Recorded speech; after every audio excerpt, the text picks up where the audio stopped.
الحمد لله نحمده ونستعينه ونستغفره ونعوذ بالله من شرور أنفسنا وسيئات أعمالنا. من يهده الله فلا مضل له ومن يضلل فلا هادي له. أشهد أن لا إله إلا الله وحده لا شريك له وأشهد أن محمدا عبده ورسوله. اللهم صل على محمد وعلى آل محمد كما صليت على إبراهيم وعلى آل إبراهيم إنك حميد مجيد. اللهم بارك على محمد وعلى آل محمد كما باركت على إبراهيم وعلى آل إبراهيم إنك حميد مجيد. بعد أعوذ بالله من الشيطان الرجيم. يا أيها الذين آمنوا اتقوا الله حق تقاته ولا تموتن إلا وأنتم مسلمون. وقال أيضا يا أيها الناس اتقوا ربكم الذي خلقكم من نفس واحدة وخلق منها زوجها وبث منهما رجالا كثيرا ونساء واتقوا الله الذي تساءلون به والأرحام إن الله كان عليكم رقيبا. وقال أيضا يا أيها الذين آمنوا اتقوا الله وقولوا قولا سديدا يصلح لكم أعمالكم ويغفر لكم ذنوبكم ومن يطع الله ورسوله فقد فاز فوزا عظيما. أحسن الحديث كتاب الله وخير الهدي هدي محمد صلى الله عليه وسلم وشر الأمور محدثاتها وكل محدثة بدعة وكل بدعة ضلالة وكل ضلالة في النار. فيا عباد الله أوصيكم أولا بتقوى الله. ألا إن التقوى تنجيكم من النار وتدخلكم في الجنة. ஏழு வானங்களையும் ஏழு பூமிகளையும் அவைகளுக்கு இடையில் இருப்பவற்றையும் படைத்து பரிபாலித்து ஆட்சி புரிந்து கொண்டிருக்கின்ற எல்லாம் அல்ல அல்லாஹ்வுக்கே புகழ் அனைத்தும் அல்ஹம்துலில்லாஹ். அவன் தனித்தவன், இணைதுணையற்றவன், சர்வ வல்லமை படைத்தவன் என உள்ளத்தினால் உறுதி கொண்டு நாவினால் சாட்சி பகருகிறேன். எம் உயிரிலும் மேலான முஹம்மது நபி ஸல்லல்லாஹு அலைஹி வஸல்லம் அன்னவர்கள் மீதும் அவர்களுடைய தோழர்கள் தொடர்ந்தவர்கள் இன்று வரைக்கும் இஸ்லாத்தை அதன் தூய வடிவிலே பின்பற்றிக் கொண்டிருக்கின்ற முஸ்லிமான ஆண்கள் பெண்கள் இருபாலாருக்கும் அல்லாஹ்வுடைய சலாமும் சலவாத்தும் என்றென்றும் நிலவட்டுமாக. அன்பார்ந்த இஸ்லாமிய உறவுகளே, அல்லாஹ் சுப்ஹானஹு வ தஆலாவும் அவனுடைய தூதர் முஹம்மது நபி ஸல்லல்லாஹு அலைஹி வஸல்லம் அவர்களும் எவைகளையெல்லாம் எடுத்து நடக்குமாறு எமக்கு கட்டளையிட்டு இருக்கின்றார்களோ மௌத்துக்கு முன்னிருக்கக்கூடிய வாழ்க்கையில் முடியுமானவரை எடுத்து நடக்குமாறும், அல்லாஹும் அல்லாஹ்வுடைய தூதரும் எவைகளையெல்லாம் விட்டு தவிர்ந்து ஒதுங்கி நடக்குமாறு எமக்கு தடையிட்டு இருக்கின்றார்களோ மௌத்துக்கு முன்னிருக்கக்கூடிய வாழ்க்கையில் முற்றுமுழுதாக அவைகளை தவிர்ந்து ஒதுங்கி நடக்குமாறு முதலில் எனக்கும் அப்பால் உங்களுக்கும் நசீஹத்தும் வசியத்தும் செய்து கொண்டவனான். அன்பார்ந்த இஸ்லாமிய உறவுகளே, அல்லாஹ் சுப்ஹானஹு வ தஆலா சூரா தாரியாத்திலே இப்படியான ஒரு செய்தியை சொல்கிறார். வதக்கிர் ஃபஇன்ன திக்ரா தன்ஃபஉல் முஃமினீன். நபியே, நீங்கள் ஞாபகமூட்டுங்கள், அந்த ஞாபகமூட்டல் மூமின்களாக இருந்தால் அவர்களுக்கு பிரயோசனம் அளிக்கும்.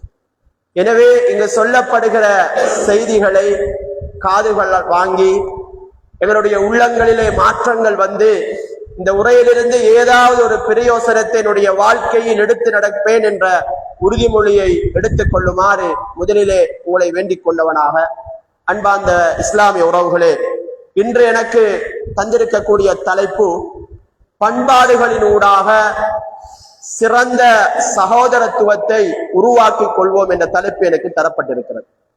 உண்மையிலேயே அல்லாஹ் சுப்ஹானஹு வ தஆலா இந்த உலகத்தில் படைத்திருக்கக்கூடிய படைப்பினங்களிலேயே வித்தியாசமான ஒரு படைப்பென்றால் அது மனித சமூகம் மாத்திரம்தான். நல்லது கெட்டது சந்தோஷம் கவலை எல்லா நிலைகளிலேயும் பிற மனிதனோடு அவன் ஒன்றி வாழ வேண்டிய ஒரு விடயமாகத்தான் அல்லாஹ் வைத்திருக்கிறான். நான் மட்டும் சந்தோஷப்படுவது கிடையாது, நான் மட்டும் கவலை அடைவது கிடையாது. என்னோடு உறவோடு இருக்கக்கூடிய என்னுடைய உற்றார் உறவினர்கள் சகோதரர்கள் அயலவர்கள் என்று எல்லோருமே என்னுடைய துக்கத்திலும் சரி என்னுடைய சந்தோஷத்திலும் சரி ஒரு பங்குதாரியாக இருந்து கொண்டுதான் இருப்பார்கள். எங்கள் ஒவ்வொருவர்களுக்கும் அல்லாஹ் இப்படியான ஒரு ஏற்பாட்டை வைத்திருக்கிறார். அன்பார்ந்தவர்களே, சகோதரத்துவம் என்று நாங்கள் பேசுகின்ற போது ஒரு விடயத்தை புரிந்து கொள்ள வேண்டும். என்னுடைய கூட பிறந்த நானாவையும் தம்பியையும் தாத்தாவையும் தங்கச்சியையும் மட்டும் இந்த இடத்திலே பேச வரவில்லை. எங்களுடைய சமூகத்தோடு ஒன்றி வாழக்கூடிய எங்களுடைய அயல் வீட்டார்களை இங்கு பேசலாம். எங்களுக்கு பாதையிலே எங்களுடைய பாதையில் போகிற போது எங்களுக்கு உதவி செய்யக்கூடியவர்களை எங்களுடைய உறவு என்று சொல்லலாம்.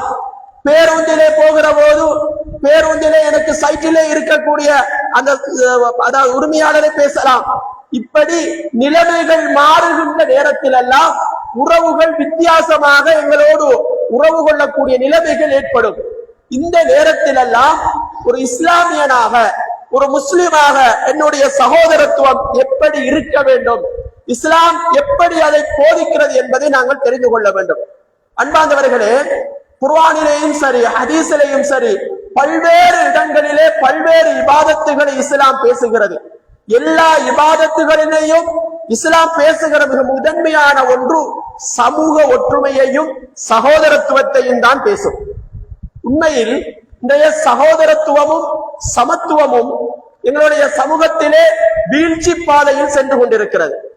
மிக முக்கியமான காரணம் என்ன என்றால், நவீன தொலைத்தொடர்பு சாதனங்களுடைய அந்த விபரீதம், சினிமாக்களும் நாடகங்களினுடைய தாக்கங்கள், அவைகளில் குடும்பத்தை பிரிக்கக்கூடிய அடிப்படையில் காட்டப்படுவதை சொந்த வாழ்க்கையில் நடைமுறைப்படுத்த போனதனுடைய விளைவுகள், குடும்பத்துக்குள் பல்வேறுபட்ட பிரச்சனைகள், சகோதரத்துவத்தை, அயல் வீட்டானோடு இருக்கக்கூடிய உரிமையை, தன்னுடைய பக்கத்து வீட்டு உறவுகளோடு இருக்கக்கூடிய உரிமைகளை எல்லாம் அப்படியே பேணாதவர்களாக, நானாவோடும் தம்பியோடும் பாப்பாவோடும் அம்மாவோடும் சண்டை பிடிக்கக்கூடிய அடிப்படையிலே எங்களுடைய சமூக ஒற்றுமைகள் சீர்குலைந்து போய்கொண்டிருக்கிறது.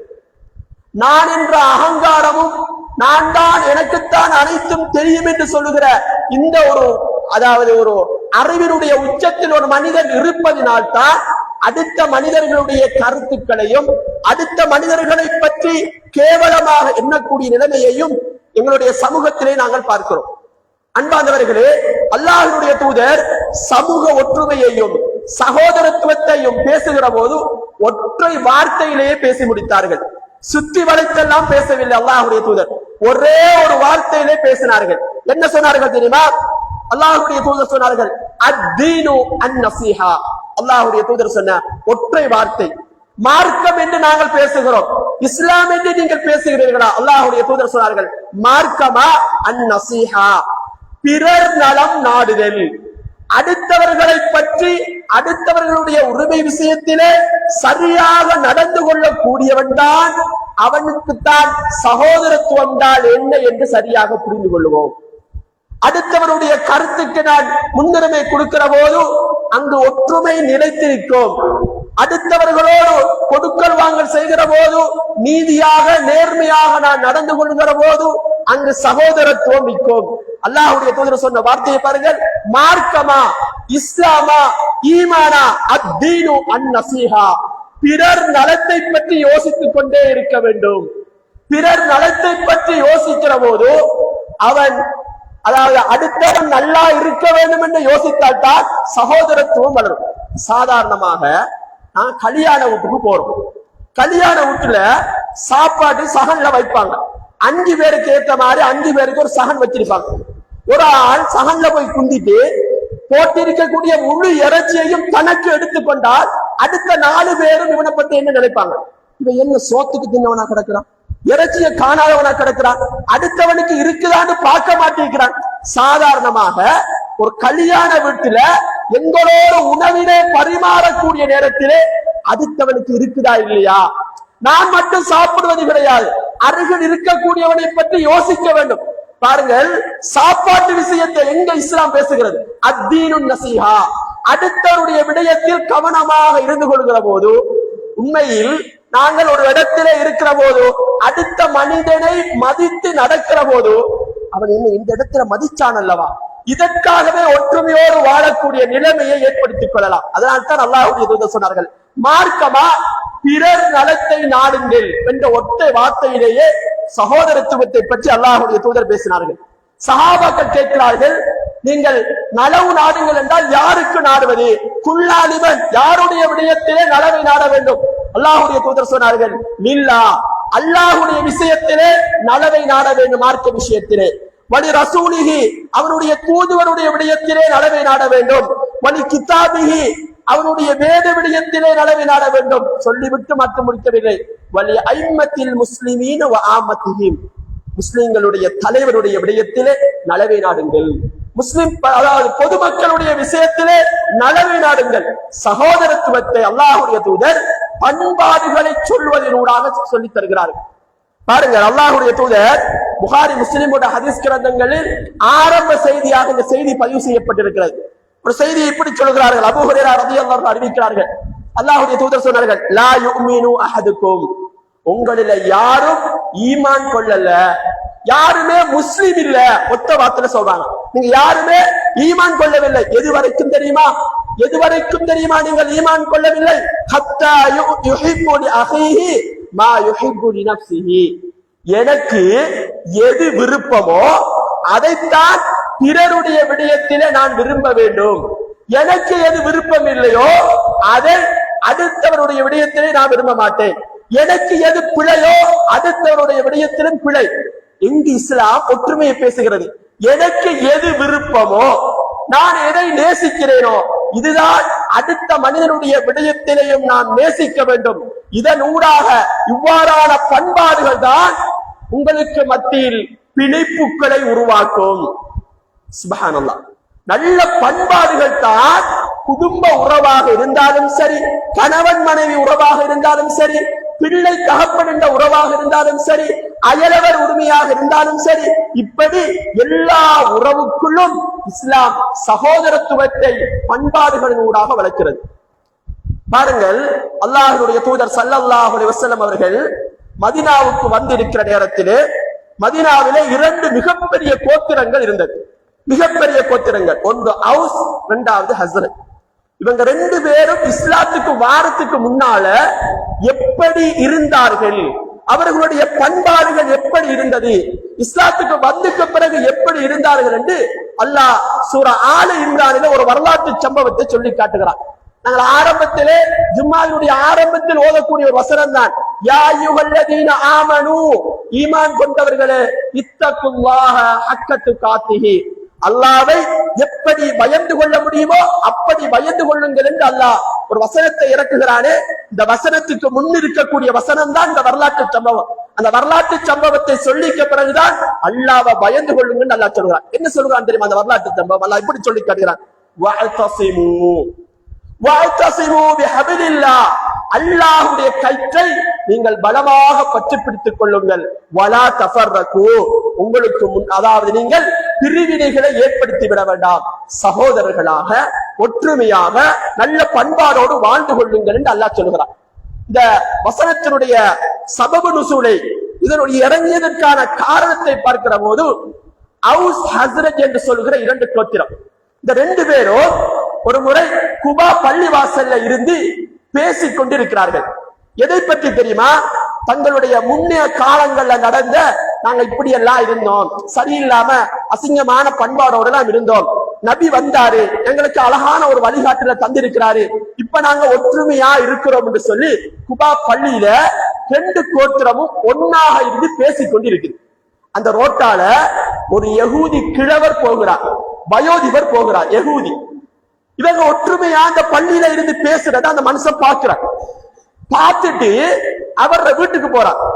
அவர வீட்டுக்கு போயிட்டு அவருடைய 2 பிள்ளைகளை என்ன செய்கிறார், 2 சைட்டால போகணும், 2 பேரும் குபா பள்ளிக்கு போகணும். போயிட்டு ஒற்றுமையா ஒன்னா அவுசும் ஹஸ்ரஜும் இருந்து பேசிக் கொண்டிருக்கிறாங்க.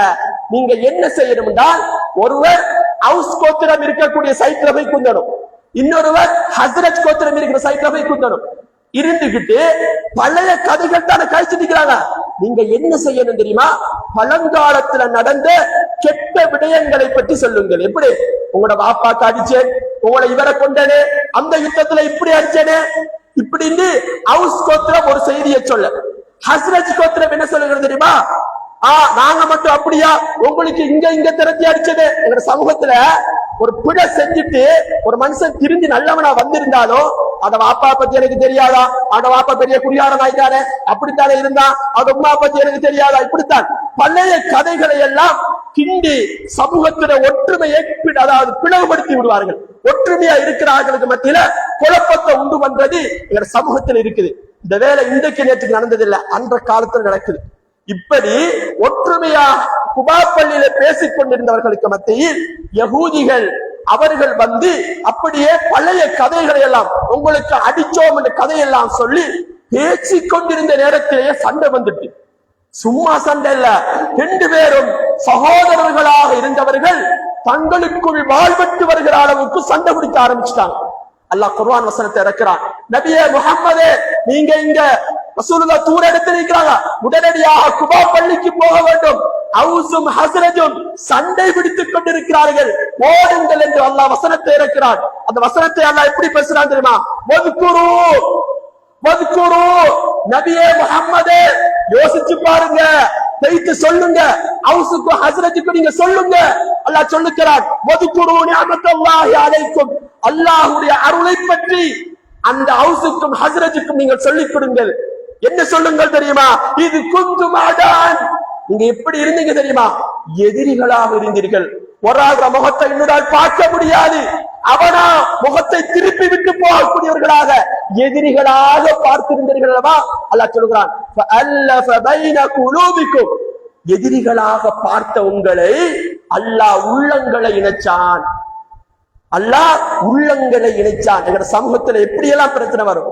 பொன் கொடுக்கல் வாங்கல், அவனுக்கு ஒரு பொண்ணு இருந்துதானே, எந்த மகனுக்கு தரையில தானே, மாப்பிள்ளை கொடுக்கல் வாங்கல், சின்ன சின்ன பிரச்சனைக்கெல்லாம் சமூகத்துல குடும்பத்துக்குள்ள நானாவும் தாத்தா கடையில பொன் கொடுக்கல் வாங்கல பிரச்சனை வருதா இல்லையா?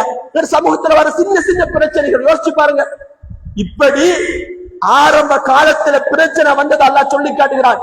எதிரிகளாக ஒருவருடைய முகத்தை இன்னொருவர் பார்க்க முடியாமல் எதிரிகளாக நீங்கள் இருந்தீர்கள். அல்லாஹ் உமக்கு தீனுல் இஸ்லாத்தை தந்து உங்களுடைய உள்ளங்களை அல்லாஹ் இணைத்தான். அல்லாஹ் தொடர்ந்து சொல்கிறான், ஃபஅஸ்பஹ்தும் பினிஅமதிஹி இஹ்வானா, உங்களை சகோதரர்களாக அல்லாஹ் இணைத்து விட்டான். சுப்ஹானல்லாஹ். எப்படி இணைத்தார்? நபியை கொண்டு, நபியுடைய அழகான பண்பாடுகளை கொண்டு உங்களுடைய உள்ளங்களை அல்லாஹ் சகோதரர்களாக இணைத்தார் என்று அல்லாஹ் குர்ஆனிலே சொல்லி காட்டுகிறான்.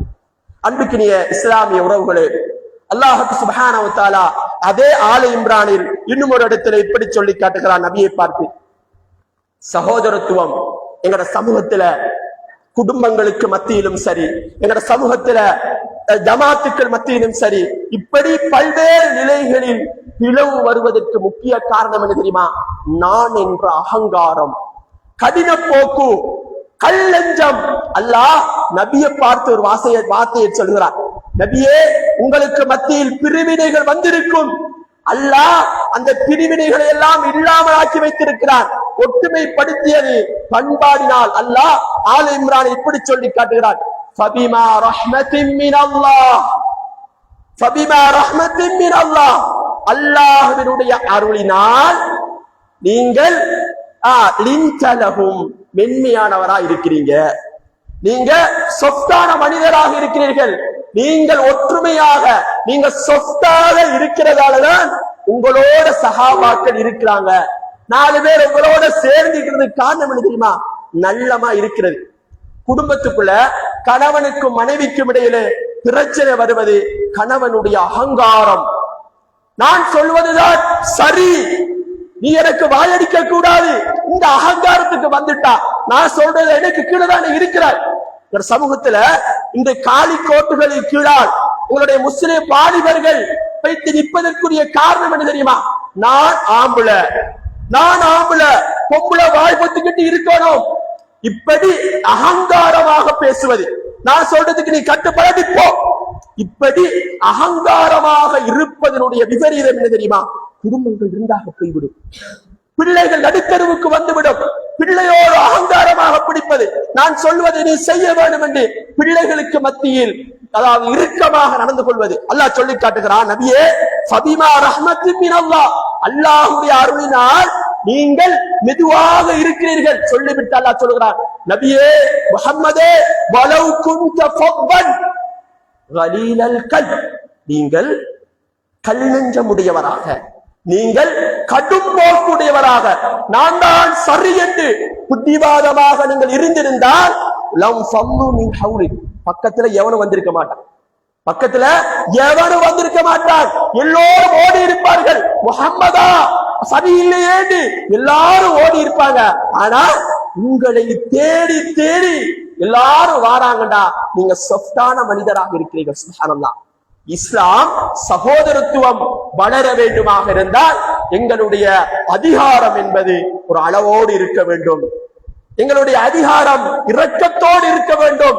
என்னுடைய மனைவியாக இருக்கலாம், என்னுடைய பிள்ளையாக இருக்கலாம், நான் ஒரு நிர்வாகத்தில் இருக்கிற போது நிர்வாகத்துக்கு கீழ் இருக்கக்கூடிய மக்களோடு இருக்கலாம். எல்லா நிலையிலேயும் நான் சொஃப்டானவராக இருந்தால் சகோதரத்துவம் வளரும் என்று இஸ்லாம் எங்களுக்கு பேசுவதை பார்க்கிறோம். அன்பிக்கினிய இஸ்லாமிய உறவுகளே, சகோதரத்துவம் வளர வேண்டுமாக இருந்தால் இஸ்லாம் இன்னும் ஒரு செய்தியை எனக்கு சொல்கிறது. பெருமை என்று சொல்கிற அந்த குணத்தை இல்லாமல் ஆக்க வேண்டும், அடியோடு இல்லாமல் ஆக்க வேண்டும். எனக்குத்தான் அனைத்தும் தெரியும், என்னை விட்டால் ஆள் இல்லை என்று சொல்கிற அளவுக்கு பெருமை குணம் வந்துவிடக் கூடாது. பிற மனிதர்களை கேவலமாக எண்ணிவிடக் கூடாது.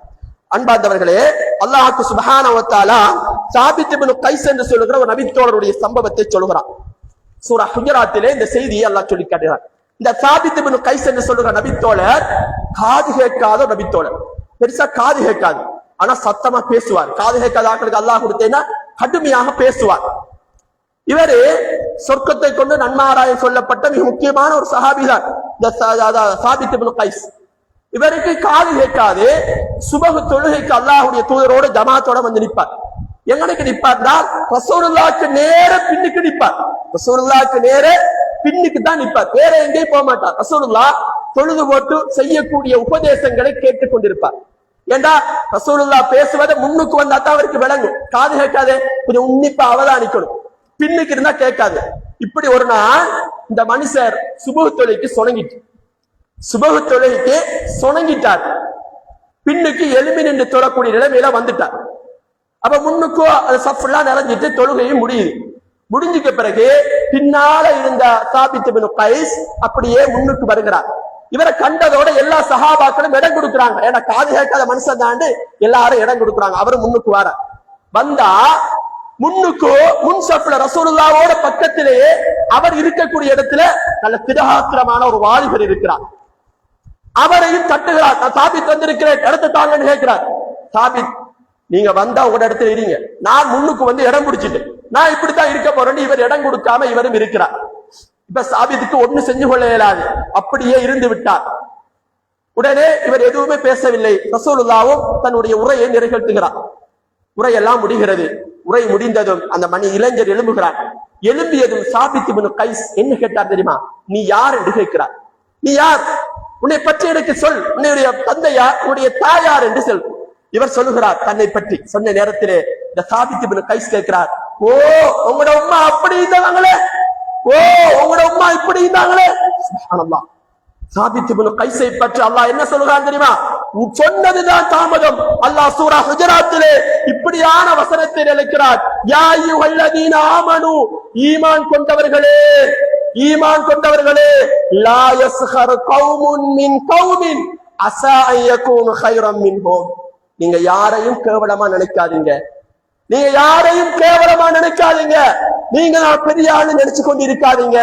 வலா நிசாஉம் மின் நிசாஇன் அஸா அன் யகுன்ன கைரம் மின்ஹுன்ன. எந்த ஒரு பெண்களும் இன்னும் ஒரு பெண்களை கேவலமாக நினைக்க கூடாது. யார நீங்க கேவலமா நினைக்கிறீங்களோ உங்களை விட அவங்க சிறந்த ஆண்டு அல்லாஹ் வசனத்தை இருக்கிறான்.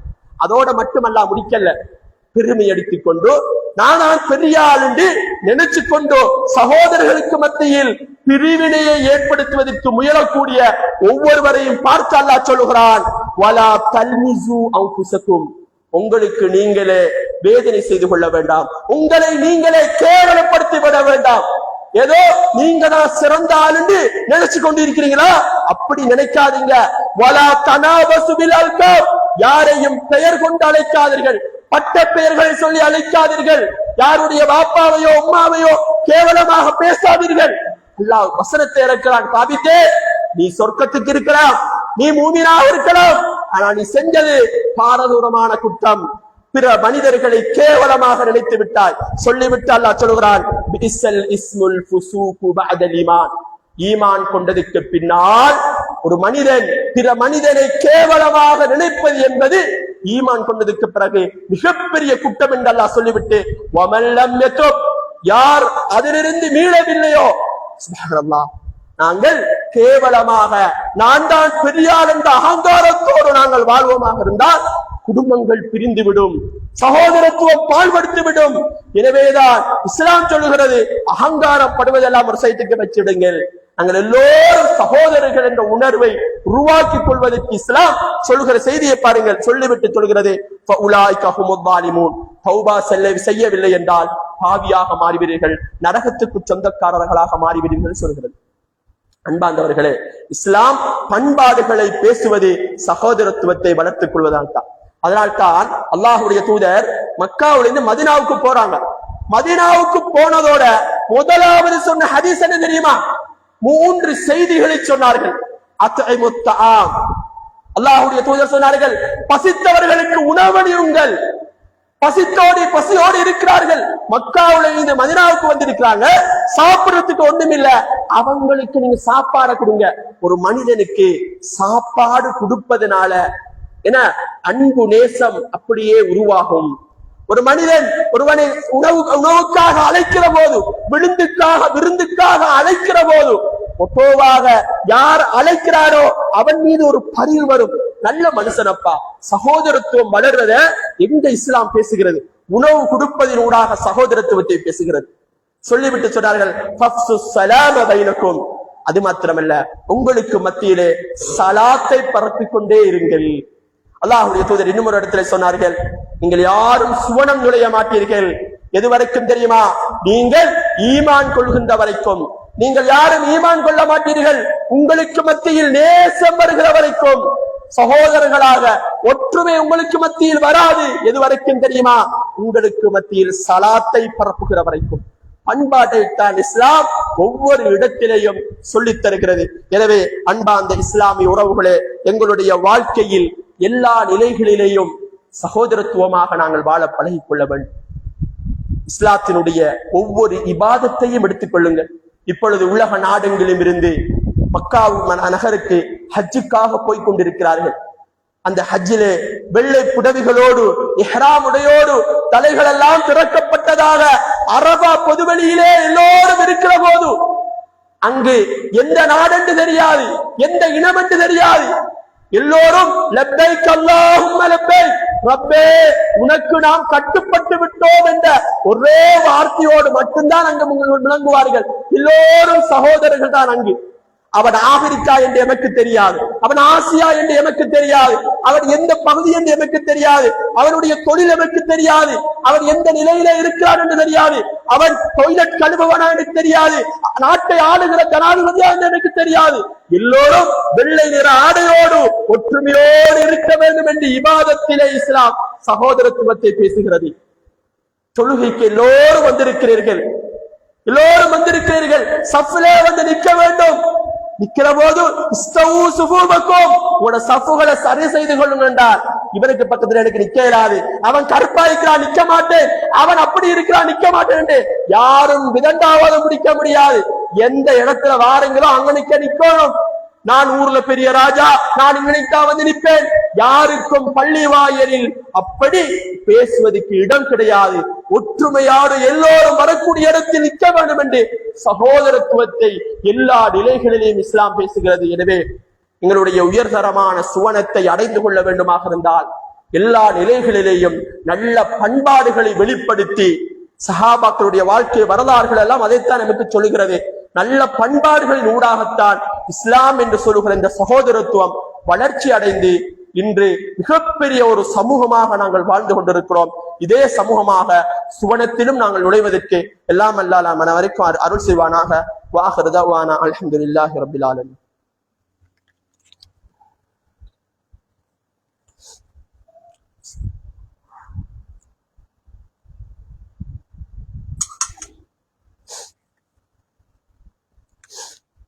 அல்ஹம்துலில்லாஹ், ஸலாத்து வஸ்ஸலாம் அலா ரசூலில்லாஹ். وعلى آله وصحبه ومن تبعهم بإحسان إلى يوم الدين أما بعد. அன்பார்ந்த இஸ்லாமிய உறவுகளே, முதலாவது ஜும்மாவிலே பண்பாடுகளின் ஊடாக சகோதரத்துவத்தை வளர்த்துக் கொள்ள வேண்டும். உண்மையில் சகோதரத்துவங்களே மிகவும் உயர்ந்த ஒரு சகோதரத்துவம் கொள்கை சகோதரத்துவம். கொள்கையோடு எங்களுடைய உணர்வுகள் அல்லாஹ் ஒருத்தன்தான் என்று சொல்லுகிற அந்த ஏகத்துவம் சொல்லுகின்ற அந்த சகோதரத்துவம் தான் உலகத்திலேயே சிறந்த சகோதரத்துவம். அன்பார்ந்த இஸ்லாமிய உறவுகளே, அந்த சகோதரத்துவத்துக்கான ஒரு வழிகாட்டுதலை நாங்கள் தௌஹீத் என்று சொல்லுகிற எங்களுடைய வழிமுறை, அல்லாஹ்வையும் ரசூலையும் பின்பற்றுகிற வழிமுறை எப்படி இருக்க வேண்டும் என்று ஒட்டுமொத்த தௌஹீத் சமூகத்தையும் இலங்கையில் வாழக்கூடிய பல்லாயிரக்கணக்கான தௌஹீத் உறவுகளை எல்லாம் ஒன்று சேர்த்து இந்த ஊரிலே, இந்த இலங்கை நாட்டிலே பல்லின மக்கள் வாழுகிற இடத்திலே எப்படி வாழ வேண்டும் என்று ஒரு மன்ஹஜை, ஒரு வழிகாட்டுதலை சென்ற வாரம் பண்டாரநாயக்க ஞாபகர்த்த மண்டபத்திலே ஒரு புத்தகமாக வெளியிட்டிருந்தார்கள் எங்களுடைய மூத்த அறிஞர் குலாம். உண்மையில் ஏன் இந்த மன்ஹஜ் அவசியம், அதுவும் மன்ஹஜு ஸஹீஹ் ஏன் அவசியம்? அன்பாதவர்களே, ஒரு விஷயத்தை நன்றாக புரிந்து கொள்ள வேண்டும். நாங்கள் எல்லோரும் தனிப்பள்ளியாக இந்த இடத்துக்கு வந்திருக்கிறோம். நாங்கள் எல்லோரும் கூட்டுதுவா இல்லை, குனூத் இல்லை என்று என்பதற்காக மாத்திரம்தான் வந்திருக்கிறோம் என்று எண்ணிக்கொண்டிருக்கிறோம். அதற்காக நாங்கள் வரவில்லை. நன்றாக புரிந்து கொள்ள வேண்டும். மன்ஹஜு ஸஹீஹ், எமது நாட்டில் இருக்கக்கூடிய அடுத்த ஜமாத்தினர்கள் அவர்களுடைய ஈமான் புதுப்பிக்கப்பட வேண்டும். ஈமான் என்ன என்பதை தெரிந்து கொள்ள வேண்டும்.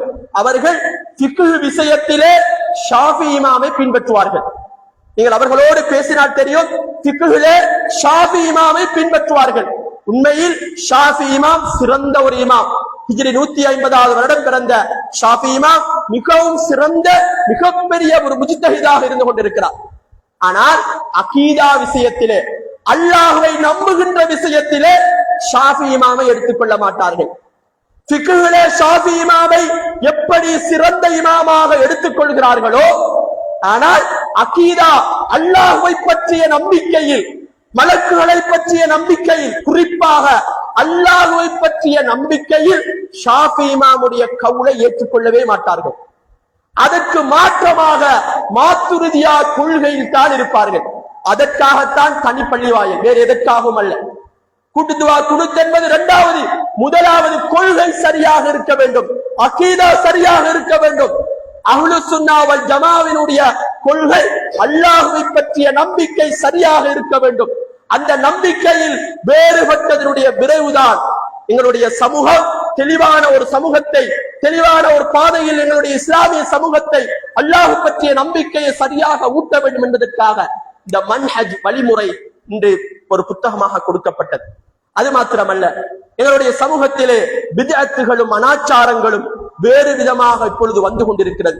1940ஆம் ஆண்டு காலப்பகுதிகளில் தௌஹீத் கொள்கை சிறுக்குக்கும் பித்அத்துக்குமாக போராடியது. கபர் வணக்கம் கூடாது என்று சொல்லி போராடியது. ஆனால் இன்று அது வேற ஒரு விதமாக தௌஹீத் வட்டாரங்களுக்குள்ளேயே வேற ஒரு கருத்தாக மாறி இருக்கிறது. அல்லாஹும் ரசூலும் சொன்ன ஹதீசுகளை, அல்லாஹ்வுடைய தூதர் காட்டிய வழிமுறைகளை எல்லாம் மறுக்கக்கூடிய ஒரு நிலைக்கு எங்களுடைய இஸ்லாமிய சமூகம் சென்று கொண்டிருக்கிறது. என்னுடைய புத்திக்கு இது படவில்லை என்பதற்காக குர்ஆனையும் ஹதீஸையும் மறுக்கக்கூடிய ஒரு கூட்டம் வந்திருக்கிறது.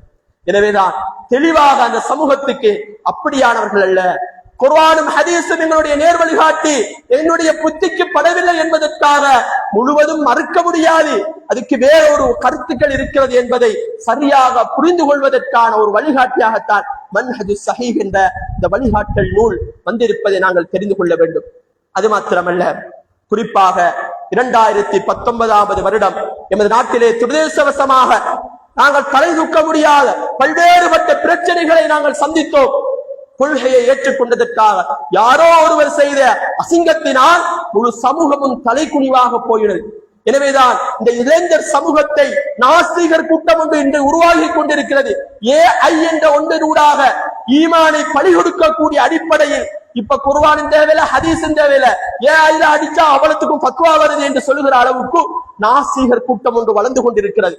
இப்படி பயங்கரவாத கூட்டம் ஒன்றும், இப்படி இன்றைய சமூகத்திலே இளைஞர்கள் வழிகட்டு போவதற்கான பல வழிகள் இருப்பதனால் அவர்களை சீர்திருத்தம் செய்வதற்காக நாங்கள் எப்படி இந்த இலங்கை திருநாட்டிலே பள்ளின மக்களோடு வாழ்கிற போது எப்படி வாழ வேண்டும். அன்பார்ந்தவர்களே, அல்லாஹ்வுடைய தூதர் மதீனாவுல ஒரு முஸ்லிமாக மாத்திரம் வாழவில்லை. அல்லாஹ்வுடைய தூதர் மதீனாவில் அவர்களுக்கு கீழால் யகூதிகள் இருந்தார்கள். அல்லாஹ்வுடைய தூதர் மரணிக்கிற நேரத்திலே அவர்களுடைய யுத்த ஆடைகள் எல்லாம் யகூதி இடத்திலே அடுத்த சமூகத்திடத்திலே அடமானம் இருந்தது. இந்த ஹதீஸ்ல படிக்கிறோமே, ரசூலுல்லாஹ் தீனில் இஸ்லாத்தை இந்த சமூகத்துக்கு சொன்னார்கள்.